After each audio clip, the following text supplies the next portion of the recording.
Welcome back to the Professional Hate Watching Association.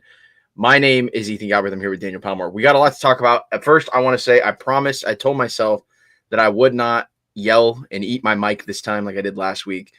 It went fun. It was funny for the Warriors, but that's what happens. People loved it though. That's what happens when your team only scores 10 points in the first quarter. Dude. That's what happens. It's enough to drive a man insane. I told myself I wasn't going to do it, but I will be tested today because we're talking a lot about. I'm not even talking about the Warriors. The Warriors haven't even they haven't played a game this week yet. They haven't had an opportunity to ruin your day yet. And Stephen Curry's coming back tomorrow. He said there's a good shot that he's coming back. So good. Thankfully, they got a huge break in this week because of the NBA Cup for him to rebound and come back. So and it's against the Wolves, everybody's favorite team. So we'll talk about all that. We'll talk about the Warriors, not the Warriors, the NBA Cup, the Final Four. There's a historic team still chugging along in there. But I want to start with everybody's favorite topic, which is sports gambling. Not because you and I do it. I actually am staunchly against it because I don't have self-control. So I don't do it. But I want to talk about the Terry Rozier situation. As we all know, Terry Rozier was arrested but on the same day as Chauncey Billups. For a gambling probe by the FBI, and Rozier was just arraigned on Monday and pled not guilty to federal gambling charges. We're not talking about that specifically. Contrary to popular belief, me and Daniel are far from qualified to talk about the legal proceedings of federal gambling charges. What we can talk about is this. The Miami Heat, Palmore's favorite team, are looking to seek some sort of compensation from the NBA because they allege that when they traded for Terry Rozier back in January of 2024, they were not made aware that he was under investigation from either the Hornets or the NBA, which I think we can all agree before we get started. If that is true, that is insane that the NBA would not tell them that. Yeah. And the Hornets and on the Hornets part too. Yeah. No. But especially for the NBA, because they are the governing body in this situation, as we've seen in the past, I think about the Chris Paul trade as the number one example. They can prove that they can, put their hands in and stop a trade, put it in between. And yet they didn't. They kind of just let this happen. So the Miami Heat are trying to figure out how they can get compensation for this. They're trying to figure out if they can even trade Rozier because of his contract. But, obviously he's not in the NBA right now. So I guess I'll start with this, Palmer. What's your initial reaction to all of this that's going on? Well, if I'm a Miami Heat fan or the Miami Heat organization, I'm pretty upset because if we traded for this guy and now we're in a position where we're trying to trade for a superstar to help us compete this year, aka Giannis, that's who I'm referring to because that's the star that's in a lot of trade rumors right now. I'm definitely upset over this because you traded for this guy who in reality was brought to the Heat because he was supposed to be able to contribute from a bucket getting standpoint because his days in Boston, even his days in Charlotte, even though he wasn't winning anything with the Hornets, Terry Rozier was a guy who could play. And obviously he goes to Miami, kind of up and down, in and out of the lineup. And now they don't even know if they can trade him because of what's going on with his contract with the Heat. So I would definitely be upset if I was a Heat fan or the Heat organization, because also when you look at the Heat, they're kind of reverting back to the mean a little bit. They've lost 4 in a row. They're 8th in the East right now. They're 14-11. So I remember when we came out here a few weeks ago and I was super surprised to hear that the Heat had the number 1 scoring offense in the NBA. The Miami Heat, with no Tyler Hero, had the league's top scoring offense with Norman Powell going crazy. And now it kind of looks like they're back to where they should be, right above 500 in the play-in tournament. And I think that's where they'll stay unless they make a big move. So I think, it's interesting you bring up the Miami Heat having the scoring offense because I think it was Zach Lowe who had talked about it recently, how he didn't say that the Miami Heat offense was at all bad because when you have a scorer like Norman Powell on your team, your offense is going to be, just average. It's above average. But he was like, take it with a grain of salt because this offense, he broke down why they're not actually as good as they are. And the recent game slide just attests to it. I think Bill Simmons, I was kind of looking through this. Bill Simmons, famous Celtics fan, Bill Simmons, was talking about this, and he goes, quote, "I hate defending the Heat. It's their 27 first-round pick. It's crazy they traded for Rozier, who's under investigation, but they don't tell them. They should get their pick back. They don't know if they can trade him, unless they put him in a trade. I've never seen the league expletive over a team like this. So I think the thing that caught me off guard, and agree or disagree with me here, that the NBA just would not tell the Heat about this. I feel like of all teams, a team led by Pat Riley, an NBA regular, I feel like he's the godfather of the NBA. I feel like if anybody was going to know about something like that before it was public, it'd be Pat Riley, especially if he was trying to go in on a player like that. Am I ridiculous for thinking that, or no? No, definitely. And I also think of it from the standpoint of, I feel like Pat Riley, if I was an NBA GM, Pat Riley, I wouldn't say is necessarily the easiest guy to trade with, because the Heat are always in these trade rumors to get all these players. I remember I was looking at this post because I told you I was going through my saved memes folder earlier today on Instagram. And then there's this one post that I have saved where it's like the trending format picture of a player as if it's like breaking news or somebody on there. And I think it was like 5 players. It was Dame, Donovan Mitchell, Kevin Durant, Giannis, and I think one other player. It might have been like Bradley Beal before we found out that he was washed. I think it was Bradley Beal before he was washed. It was like the starting 5 of players that were rumored to go to the Heat that they struck out on. So Pat Riley is a very stern negotiator. He's not really going to trade just to trade. So you figure if he's making a trade, he would know absolutely everything that's going on with that move, with all the players involved, if there's anything that could necessarily stop that trade from benefiting the Heat. So I'm like just as shocked as you that I don't know if I'd say he let it slip through the cracks, but I mean, I guess that's what happened because they didn't know about it, and that's why the Heat want compensation. But for it's more than just slipping through the cracks at this point, because the man is under federal investigation. Well, it may not have been federal investigation at the time or whatever, but he was under investigation, period, and at risk of not playing games. So yeah, I just think that, unfortunately, I'm not really at all surprised that the NBA hid this from a team that was making a trade. I wouldn't put it past him at the end of the day. It's just, the NBA has up and down history with allowing or not allowing moves. I'm just surprised that of all teams that they're going to keep in the dark on this, it's a Pat Riley led team. I just feel like Pat Riley commands so much respect from the NBA because he's literally had a hand in the history of basketball for like 6 decades at this point. So it's like, that's the thing that kind of gets to me here, where I'm so confused by it. It's like, you're really not going to tell Pat Riley? If anything, if there was ever a controversy like this and Pat Riley was included, I felt like Riley would be on the other side of it, which was like, they told him about it so he can avoid it or, make the trade or whatever for his benefit. But they kind of left him out to dry here. So I think that with the whole situation, it makes sense why the Miami Heat are kind of like they're kind of just putting their hands up in confusion. But you kind of alluded to it earlier, which is obviously Pat Riley is a stern negotiator. There's a reason why all the superstar trades that have gone up, hypotheticals, the Heat of the 2020s have turned into the Lakers of like the 2010s, like near the end of Kobe's time in LA. Yeah. Because it's just, you hear them every summer that they're going to make a move, and then sounds like it's going to happen, and then it doesn't. So you kind of alluded to it earlier, which was that a lot of signs point to the Heat wanting this pick back because they want to go make a trade for Giannis. Because there's been whispers around, obviously, it seems like if he's going to go anywhere else, it's going to be the New York Knicks. But a Knicks trade might be hard to work out because, the Knicks have a good roster right now. There might be disagreements on who they want to give up versus who the Bucks deem to be an appropriate, an appropriate trade package. So the Heat could very well slide in and burn down their efficient offense for Giannis. I'm not saying Giannis isn't efficient. What do you think about that? A Giannis to Miami trade? My answer to this question is going to shock you. It's going to be it's going to shock you. And I just had this epiphany, I want to say yesterday, honestly, when I was thinking about this, because there was another report that came out that back in 2020, before the Bucks won a championship, before Giannis won his first ring, that he was very interested in either going to the Heat or teaming up with Luka and Dallas. And the more and more I think about it, the fit with Miami and Giannis, I think, is absolutely perfect. I think it's the best fit possible out there. I don't like the Knicks fit because it feels like Giannis playing with Dame all over again. And I don't even think that was a bad duo. I don't think Giannis and Dame were a bad duo, but I just don't think Giannis's game works well with other superstars because he's not a traditional power forward. He wants to bring the ball up and initiate offense. And power forwards don't do that. He's not a guy that's just going to post up every single play.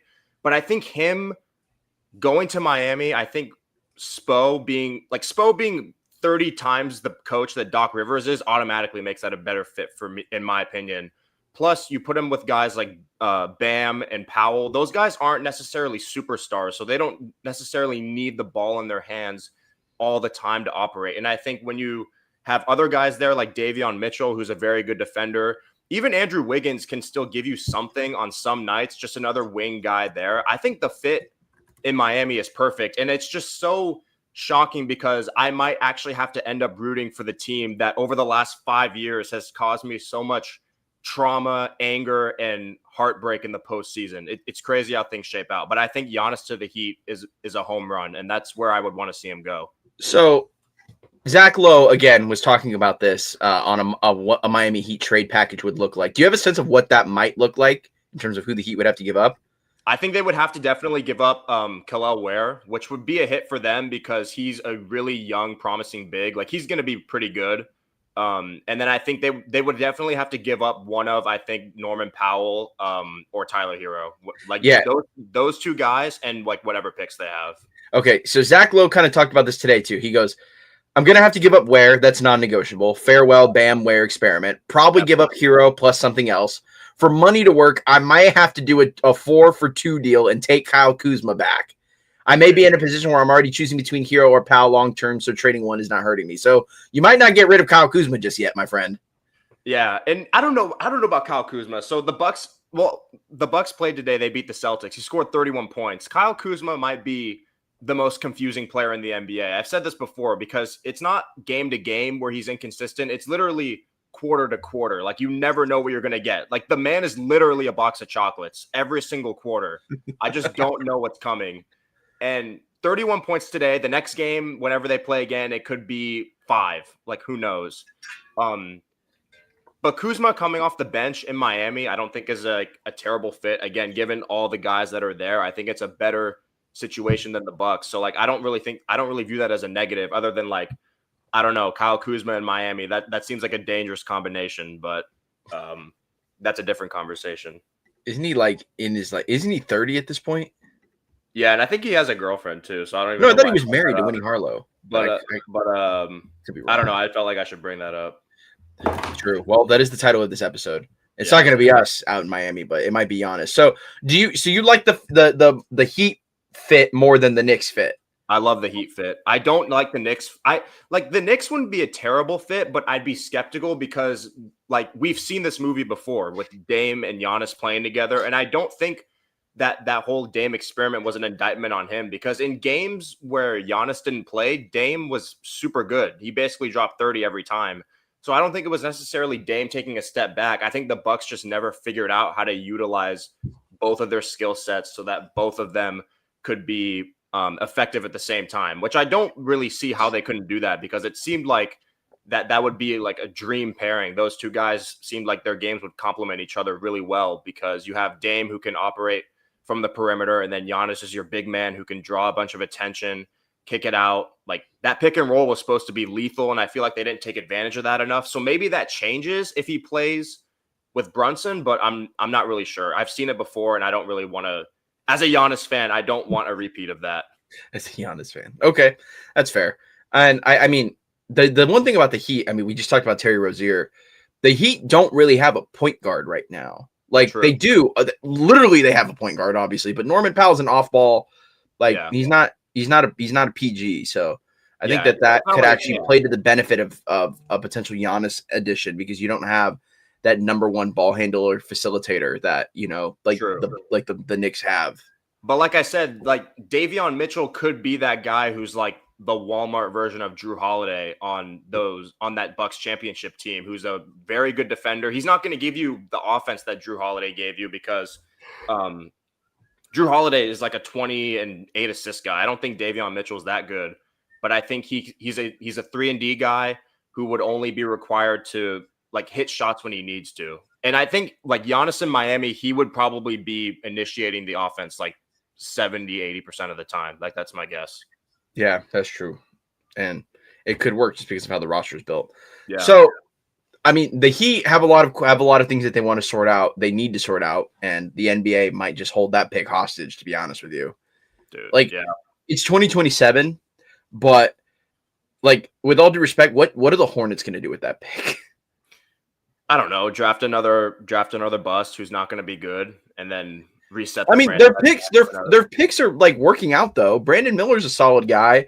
That's true. And then, Khan's been playing well.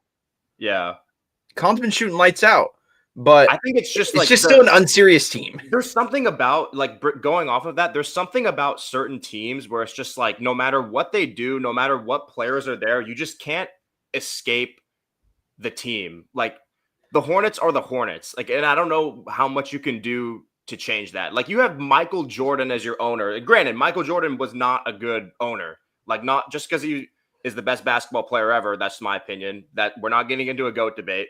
Doesn't mean he's going to be the best owner, but like Michael Jordan ownership, LaMelo Ball, like you have all the things you want there, and they can't figure it out. They can't figure it out. I don't know. You know what I think it is? I think it's the jerseys. But you're not a fan of Buzz City? They look like AAU uniforms. Yeah. I think if the Hornets went through a rebrand, I was just going to say rebrand. I think the Hornets need a rebrand. And I'm only saying this half jokingly because you just talked about it, how you can have all these players, you can have good ownership, you can have on paper a pretty good lineup, but you just can't escape the team. I think the Hornets need a rebrand. Bring back, they're never going to, but bring back the old 90s logo. That thing was hard. Yeah. Little Hornet dribbling a basketball. Yeah. It gives off the same energy. I love the little like animal or insect logos that with the ball. Like I think of the old Raptors logo with the basketball. I think of like the Pittsburgh Penguins logo with the penguin holding the hockey stick. Yeah. All those are super cool. The Hornets need a rebrand. I think if the Hornets had a rebrand, that would really change how we perceive them because, you know, sometimes when teams go through a rebrand, it's worse. Yeah. Like the Clippers. Or I think about how they went from the early 2010s, like Lob City era, to the late 2010s. That was kind of just an rebrand. But the Hornets could be a rare situation where the rebrand actually changes people's perception about them.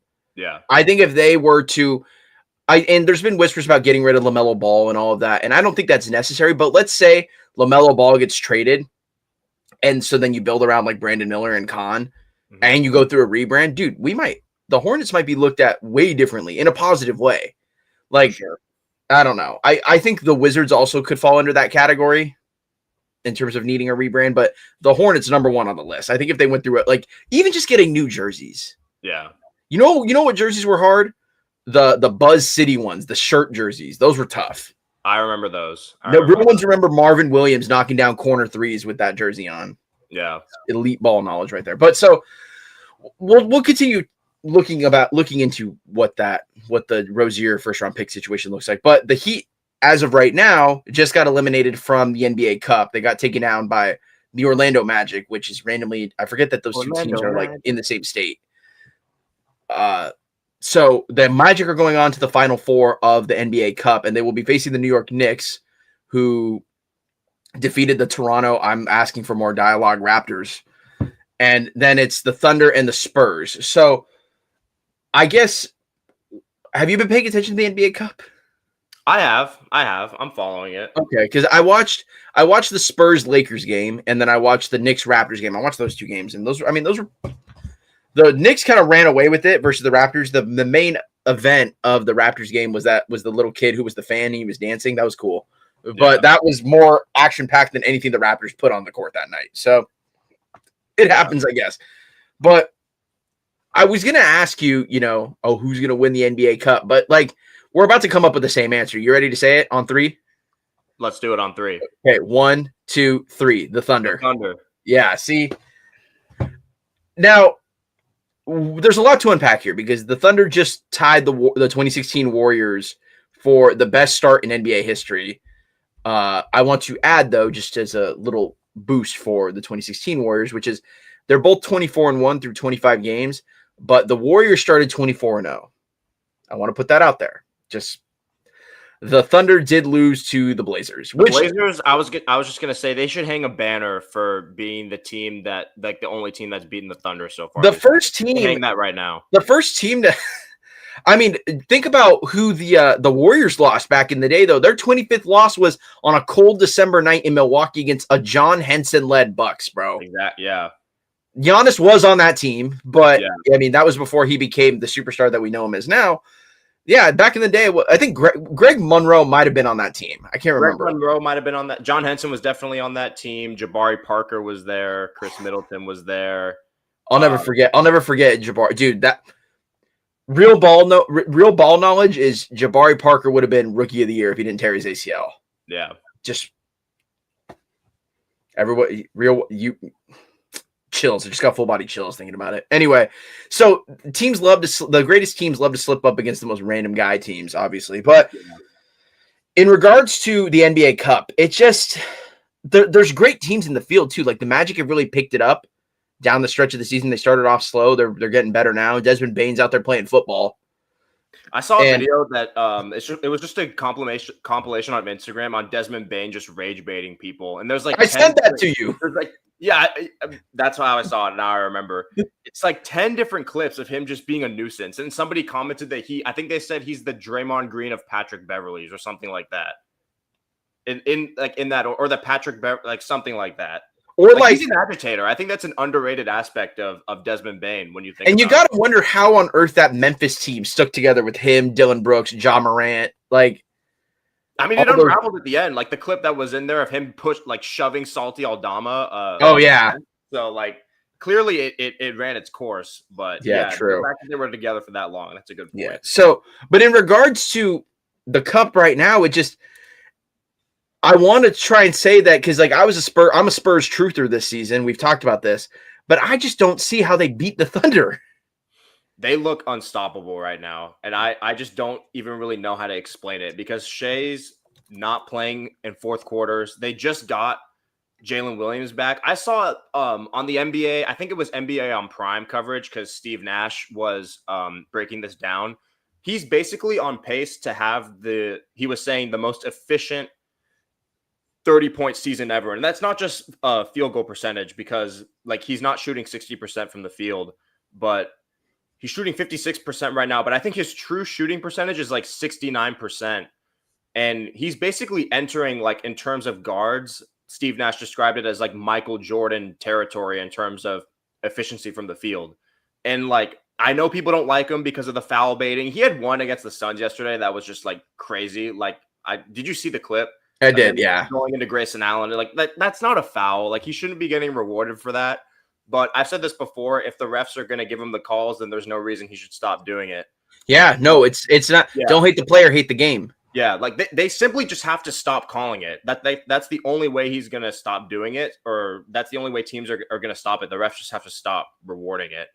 But I mean, it's a skill though. Like drawing fouls is a skill. They also had like a segment on that Prime show of like breaking down how Luka and Shea draw fouls. And there's a lot to do with like how fast you're moving, like stopping and starting. Like there's a lot you actually have to think about that goes into drawing fouls like that, which I think is pretty cool to like talk about from a basketball perspective, but watching it as a viewer sucks because it's just annoying.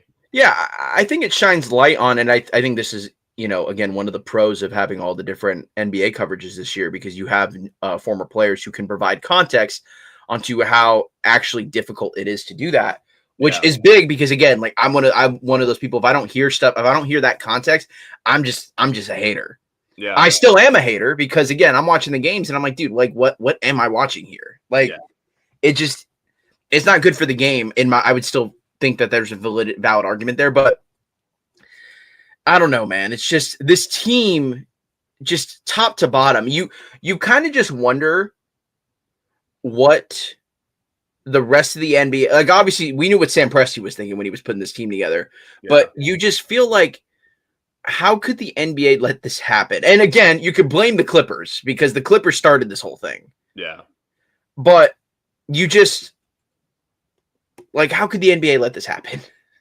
I honestly, that's the main question. I still, like, it's getting harder and harder, but I'm still holding on to my prediction of Denver making the finals, but it's getting harder and harder to do that as the Thunder keep on winning games because like they're not none of the games they play are close. Like I don't know what their margin of victory is, but I'm sure it's their margin of victory. So actually, this is a good point. Well, this is a good first. We'll talk about next. Their margin of victory through 25 games is larger than what the 2015-2016 Warriors were through 25 games. Do you have the number in front of you? Do you know what I had it? Oh my god, I just had it. Let me find it Is for it you. in But the- it was like is it in their the margin of 20? victory is like I think 400 plus. Oh my, yeah. It's insane. I mean, the biggest example of this is they blew out the Suns by 49 points, and Yeah. that is now the largest Thunder are blowout a great victory in a team. bracket They're a good game. team.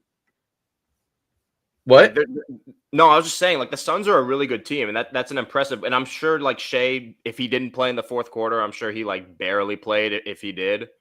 One other thing I want to say from that game, one other thing as an aside, completely random, but like Chet Holmgren, bro, you got to What get in the about him? weight room. Like you just have to get in the weight room. That play that Grayson Allen got ejected for. I know Grayson Allen has this reputation as a dirty player, and I'm not saying he doesn't deserve it, mostly because of his college days. In the NBA, I don't think he's done anything that bad. Like the Alex Caruso play a couple years ago against the Bulls is the thing that kind of sticks out. And then he did something else when he was in Memphis. I don't know if it was tripping or something like that. But the Alex Caruso play stands out when he sort of like tackled him in midair against the Bulls. Yeah. And then yesterday he got ejected because he basically retaliated for getting kicked in the nuts when the Thunder, I think somebody on OKC was driving to the basket and they kicked him and the refs didn't see it. They didn't call it. So he basically just put two elbows into Chet Holmgren on the next defensive possession and he sent him flying. Like, dude, I know that like I'm not excusing that. That's not, you shouldn't be doing that. That's not a basketball play. I thought it should have been a flagrant 1. I don't think it should have been a flagrant 2. I just think it's because the optics are like Chet Holmgren is so damn skinny, so that sent him flying. Like, bro, you got to get in the weight room. You gotta eat some more burgers. You gotta do something. Like, Okay, I have the numbers for you. Okay, this could be a clip. To be honest with you, hold on. Let me get this ready. So I have the numbers of margin of victory between the 2016 Warriors and the 2025 Thunder. Do you want to guess what they are? We'll start with the 2015-16 Warriors through 25 games. This isn't per game, is it? It's just no, it's total. It's total. So you said the Thunder. You said the Thunder are 400 plus 400. It's over 400. But let's start with the Warriors first. What do you think the Warriors' overall margin of victory was total? Plus 370. Close. Plus 327. Okay. Do you want to guess what the Thunder is? 500. Plus 439. Dude.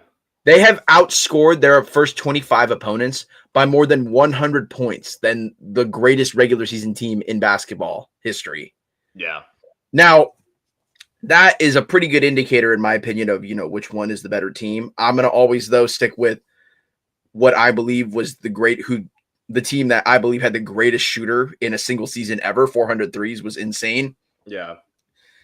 But it's two different playing styles. I do think that when you think about what the Thunder have versus what that Warriors team didn't have, there's difference. I think the main one for me is that the Warriors have, the dead obvious one is outside shooting. Not saying the Thunder don't have outside shooting, but the Warriors quite literally had some of the best outside shooting in NBA history with the greatest shooter in his greatest season of all time. Yeah. But the Thunder I know there's been complaints about their defense, but they have really good defense. Yeah. I know that you like to say that Lou Dort's out there playing football. He's playing the wrong sport. Which there is some validity to it. Obviously, it's kind of dramatized from here and there, but you don't just go around saying that for your health. I've seen Thunder games. I've seen it. Yeah. But when I think about who's the better team, again, we got to wait and see what happens, because we could talk about which team played better, but if the Thunder were to like somehow fall off a cliff, they're not going to be remembered the same way. But I don't know, man. It's just you remember watching that Warriors team, don't you? Of course. Yeah. Which one? I mean, you've seen, not that you've seen all 25 Thunder games, but which team do you feel like pops out to you more, like eye test wise, about which team could be better? I would lean towards this year's Thunder team because of how much they're blowing people out and how it's an every single game thing. And I don't want to say that this year's version of Shea is better than that Curry MVP season, but it's a discussion. Like, it's up there. And the fact that they have Chet Holmgren and Isaiah Hartenstein down there, I just made fun of Chet Holmgren, and I think it's deserved. But, like, he's still a very good rim protector. Hartenstein's a very capable big. Like, those two bigs, I think, are better than any Warriors center they've had since, like, I don't know, Wilt Chamberlain. Like, who else? Oh, no. Yeah, that's 100% true. I mean, you think about the Warriors, the 2015 Warriors run, the 73-win season, they had Andrew Bogut as the starting center, which, all due respect to Andrew Bogut, he ain't no Chet Holmgren or Isaiah Hartenstein. Yeah. But the thing that keeps it close for me, like I said, I'm going to lean towards the Thunder, but not only Steph Curry being there as the greatest shooter ever in his greatest season ever, like the sniper that Klay Thompson was in the mid 2010s during that era specifically, those two together on the same team, it's difficult to write them off. Like, I'd take the Thunder, but like if those two teams were to play against each other head to head, top to bottom, I think OKC has more talent overall, but those two on the Warriors on the same team, they would make it a close game by themselves, in my opinion. And I don't think there's any defense from the Thunder that is going to stop those two from doing what they want to do. Dude, Curry was hitting threes from Lake Merritt, brother. Yeah. Like, he still does. Yeah. But I mean, you're about Klay Thompson especially. I think, unfortunately, his legacy will be forgotten while he's on the Mavs. But then once he retires and everybody looks back on the rest of his career, they'll be like, damn, how did I forget about this? Yeah. But just the Curry MVP season, this is like, mind you, he played 70 games, and you remember this, he was sitting a lot of fourth quarters as well. Yeah. He played 2,700 minutes that year. His plus minus was 1,022. He scored. He averaged 34 minutes a game. He scored 30 points a game, 5.5 boards, over 6.5 assists, 2 steals, and shot 50, 40, 90. Yeah. 50, 45, 90 from the field. Yeah. Klay Thompson in that exact same season also logged 34 minutes. He scored 22 points a game on 41% shooting from the field. Yeah, no, it's crazy. And the thing about 42 and a half, sorry. Yeah, from 42. Yeah, from 3. Okay. So you have your backcourt both scoring 42% or better from 3 on a given night. Yeah. Like, Curry's taking 20 shots and he's making 10 of them, brother. Like that. Exactly. Yeah. And the thing about Klay Thompson in his prime, and the thing that kind of upsets me as I watch him on the Mavs in particular, because he just doesn't look like the same player. And it's so heartbreaking to watch because even though I'm not a Warriors fan, I grew up in the Bay Area. So like I was glued to the Warriors during their dynasty years. And Klay Thompson being as good as he was in his prime, like one of obviously the greatest shooters of all time. And it just makes me so frustrated when I see like the younger players in the league take every opportunity they can to talk trash to him when he's not playing good, because it doesn't make any sense, because these guys that are doing it, like mainly John Morant, and then that dude on the Heat, I don't remember his name, who it was. It was like some guy at the end of their bench. I don't remember his name, but it's like they're not that much older than we were. So they were watching those Warriors dynasty teams on the couch with us, and they saw what Klay Thompson was doing in his prime, and talking trash to him when he is less of a player than he was. I don't know. It's just so frustrating. No, it rubs you the wrong way, because even if you're not a Warriors fan, you're a lover of the game of basketball. And Klay Thompson in the 2010s is such a huge crux of basketball lore for so many people who grew up in that era. And I mean, I think of it like this. A lot of those basketball players, they either were bandwagon Warriors fans or their team kept losing to them. So it might just be, like just hate built up from the fact that I guess most of them are probably LeBron fans, because obviously a lot of kids grew up loving LeBron, so they don't like the Warriors for the fact that they stopped LeBron from winning all those rings in the late 2010s, but I don't know. It's just come on. It's Man. unfortunate, but back to the original point. Yeah, I don't know, man. It's just when I think about the Warriors roster too, like that 2015, 2016, like I think about the one thing that I think that the Thunder have that the Warriors might not have had is that, dude, and again, I think it's just the change of basketball, like how basketball has changed even in the last 10 years.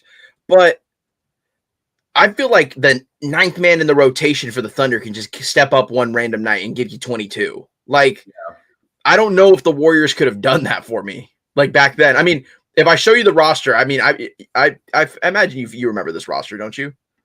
I remember the heavy hitters, the notable names. You remember this roster? I mean, like, yeah, I don't know. I just like when I think about Seth, Clay, Dre, Andrew Bogut, Barbosa was there too, right? the Brazilian blur. Yeah. So here you go. So this is what Harrison they had. Barnes, They had Stephen Curry, they had Klay Thompson, Draymond, Andrew Bogut, Harrison Barnes, Barbosa, Andre Iguodala, Sean. I've never missed a mid-range Livingston, Kevon Looney, James Michael McAdoo. Y'all don't know nothing about that. Was on that team. Yeah. Damn. I think this was his rookie year. Okay. Yeah, that was his first year. Okay. Ian Clark. Y'all don't know nothing about Ian Clark. That Festus Ezeli. Brandon Rush. Y'all don't know nothing about no Brandon Rush. Dude. And my personal favorite, Mo Spates. Mo Spates. And I forget that Anderson Varejao was on that team. At the beginning of the season, right? Because wasn't he on Cleveland in those, like, didn't he play for Cleveland? He played for Cleveland, but then I think he either left or got traded. I can't remember. Yeah, something like that. So I mean, and then Jason Thompson is on there too. I don't remember much about him playing that season, but yeah, I just when I think about the Thunder roster right now, I don't know, man. They just like there's guys. The number one example for this. I mean, this was technically last year, but like I didn't know who. With all due respect, I didn't know who Isaiah Joe was before last season, and he was absolutely lighting it up from beyond the arc on the championship run. I was like, I'm sorry. I was like Shaq. I was like, I owe you an apology. I was unfamiliar with your game. Yeah. And when I think about that old Warriors team. Like Sean Livingston obviously can get you a bucket from the mid-range. My favorite thing about Sean Livingston ever, aside from his game, was that he was an A or A+ from the mid-range and then like a D from 3 in 2K. Else. Yeah. So, but I think I can count on one hand how many mid-range buckets I ever saw Sean Livingston miss. So, but Sean Livingston's can't give you like 17, 18 points a night. Like, yeah, they didn't need him to, obviously, but like, again, different era of basketball. The Warriors weren't scoring. What the Thunder score last night? 139 points. 139, and then the Suns only scored. They couldn't even crack 90 points. They only scored 89 points. So not scoring 90 in the Big 2025 is just so insane to me. And I think to your point about that, in terms of basically anybody on any given night for OKC being able to step in and give you great production. I obviously don't want to take anything away from OKC and Sam Presti because I think they've obviously done a great job of finding guys, drafting them, and developing them. Like that's something that you can't take away from the team, how they draft and develop. But I think I would probably attribute that more to the era of basketball that we're in now, that there's just so much more talent than there was like not even 10 years ago. Like we're approaching a decade with that Warriors team.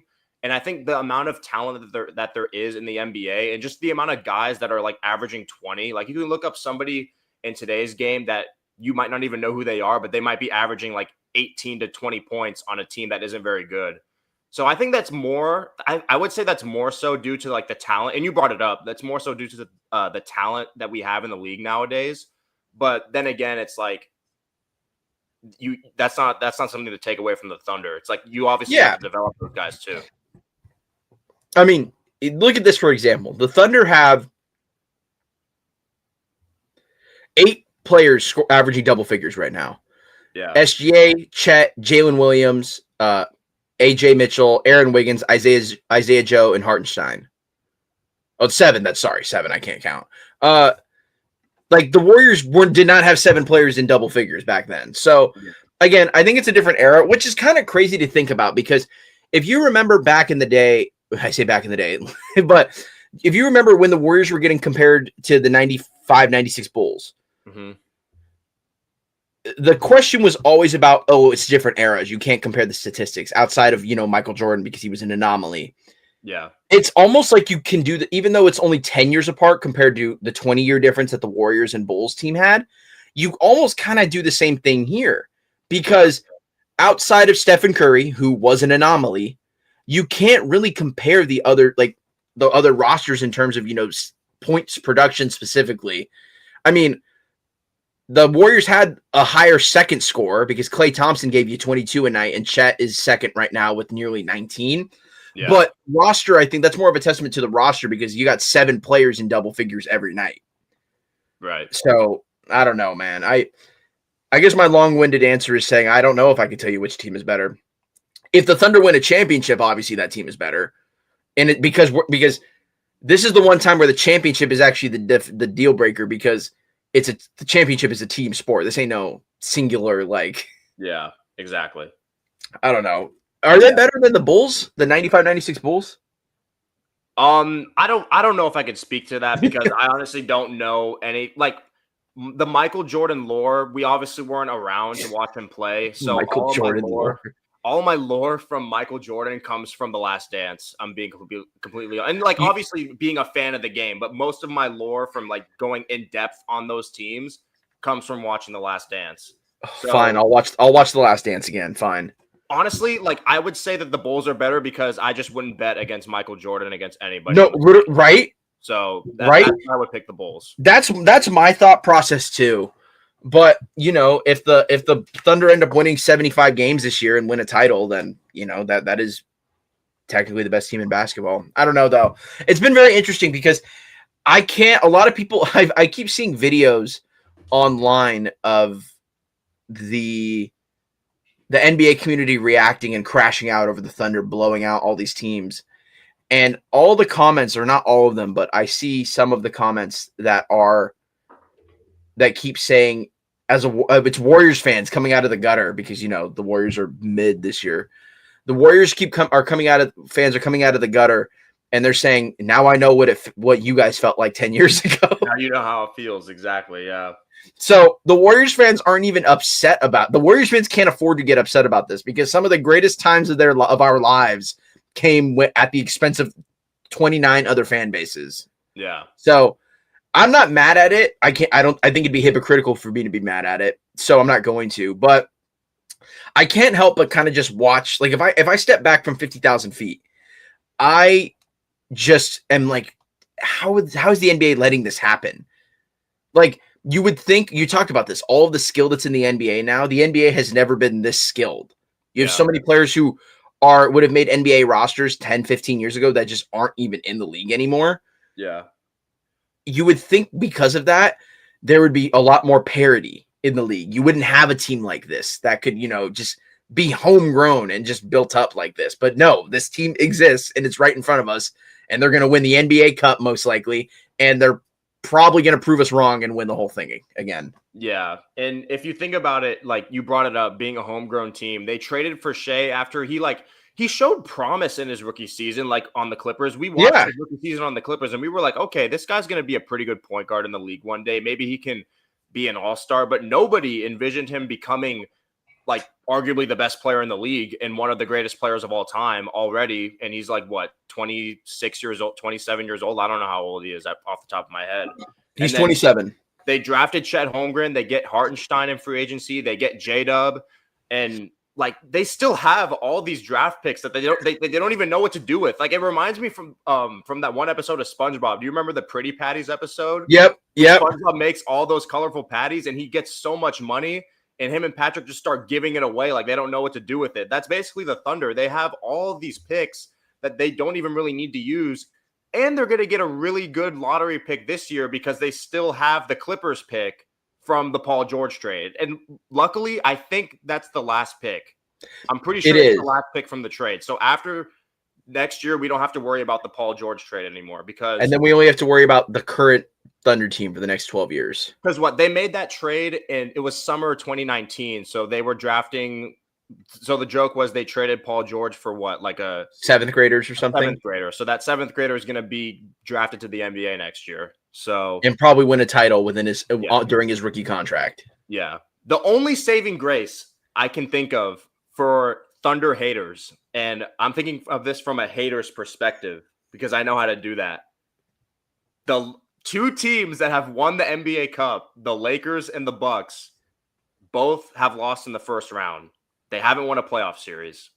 So if you want to think of it from that perspective, the streak could continue. Who knows? But like the Thunder are the Bucks and Lakers blow chunks to the Thunder, so it's whatever. I was going to say those Bucks and Lakers teams aren't going against history, but that is good food for thought because that history doesn't repeat itself, but it does have a funny way of rhyming. Yeah.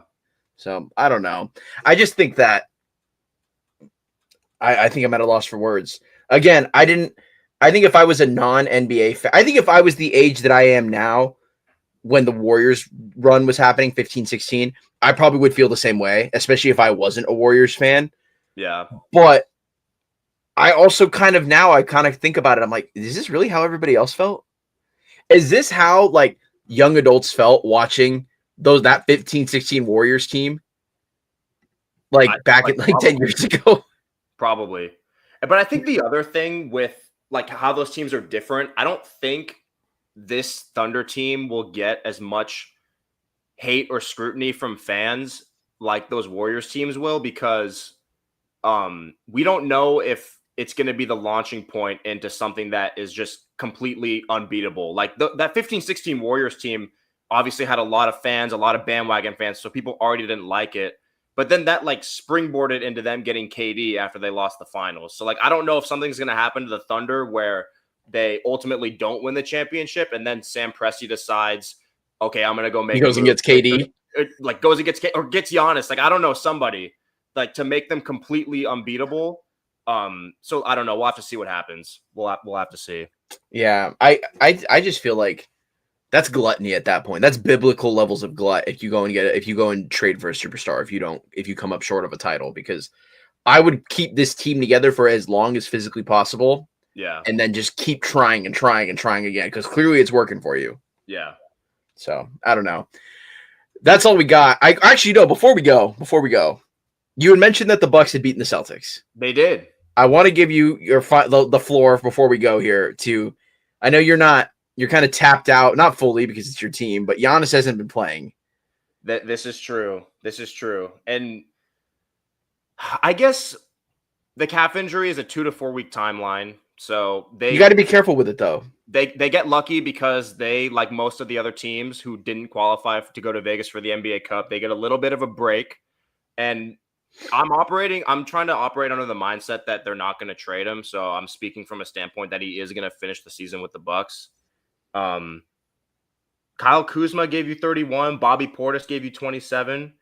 Ryan Rollins, he's kind of been struggling a little bit recently. So I hope this isn't like the end of the Linsanity run. And if it is, then you probably need to go to Target and steal some more conditioner so that you can get back to playing how you were before.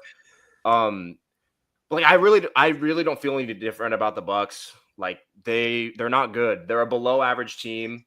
And I think at some point, if it's not this season, if it's not during the season, it'll be during the offseason when Giannis gets traded. And I think the last thing I want to say about a Giannis trade, I feel like we're entering the Damian Lillard saga in Portland all over again, because when Dame was in Portland before he got traded, I think he was very hesitant to ask for a trade because he had this image that he was trying to protect of being the loyal guy, homegrown superstar, never going to leave, wants to win the right way. Because when he's asked about trades, he mentions people running from the grind, like Paul George. And so he wants to protect that. And so it basically just got to a point where you have to think about, like, I feel like Giannis is in a position where if he asks for a trade in the middle of the season, I think he doesn't want to be viewed as a villain, because that's not who his image is. Like, if you watch his press conferences, he's a very, like, he cracks jokes. Like, he likes the dad jokes. He likes to come across as very, not come across, like, I think he obviously is, like, humble. Like, he wants to be loyal to Milwaukee, which I get. But, like, you gave him 13 years of your career. Like, he moved to the United States when he was 18 years old, and all he's known is Milwaukee. So, like, You've given them enough, dude. Like, trust me. Like, I think the difference too is that Giannis won them a championship. he won it. He's exactly. He's Giannis won the won a title championship. already. He doesn't owe the Bucks organization anything anymore, which I think is why there's some confusion about why he kind of has 1 foot in, 1 foot out. It's like, Yeah. if you don't want to be in Milwaukee anymore, nobody's actually going to like paint you as a villain for that, because Yeah. you won them a title. If he had dipped in like 2021 but it had not won a title, we'd be having a different conversation here. But he won a title, and he has clearly tried again, and it just hasn't worked for whatever reason. So I understand that the similarities are there, but like Giannis shouldn't be afforded or should not be given the villain label, because he did what he said he was going to do, which is win a title. He just didn't win multiple. So Yeah, and because he definitely isn't winning one this year.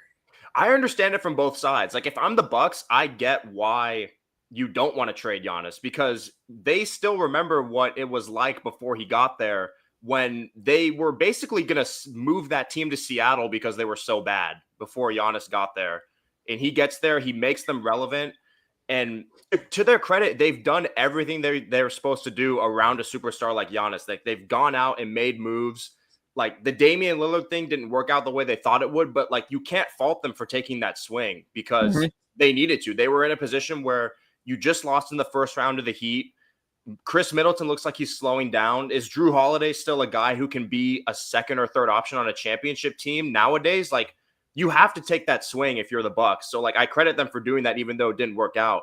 And even after that, like, you have to have some balls on you to cut Damian Lillard, say we're going to pay him $60 million for the next 5 years to go away, and then go give Miles Turner $100 million. Like, they're doing everything they possibly can to try and make it work. And it's just like at a point where you have to say that it's in our best interest for our future, for both sides, to let Giannis go compete for a championship somewhere else, get assets back, because the Bucks don't even have a first round pick until like 2030 or something like that. Like, it's absolutely crazy. We call that Phoenix Suns syndrome. Yeah, like, they need both sides. I think just need to split. Like, I think it would work best for both sides, because Giannis gets to remain competitive elsewhere, and the Bucks get assets and young players to start over and like build for their future.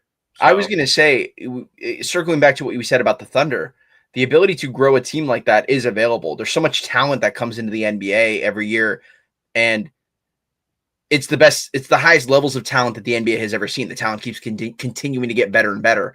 So rebranding and retooling is possible. I understand that it's a lot more complicated than that from an advertising perspective and like keeping fan support up. Yeah. But every team goes through a rough patch before it gets better again. You got to go through it's peaks and valleys. But when the Bucks have been one of the more marketable, arguably the most marketable small market teams in the NBA for the last 10 years, I can understand how you really are hesitant to let that go.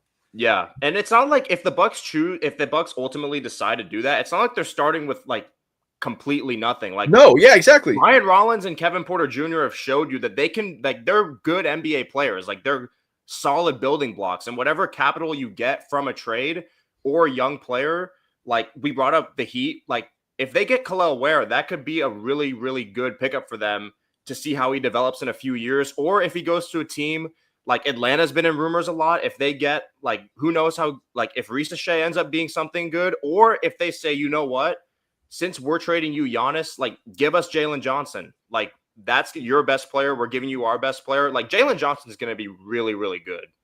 And he'll go back to Milwaukee. He's from there, so I'm sure that would give him a boost, wanting to play well also.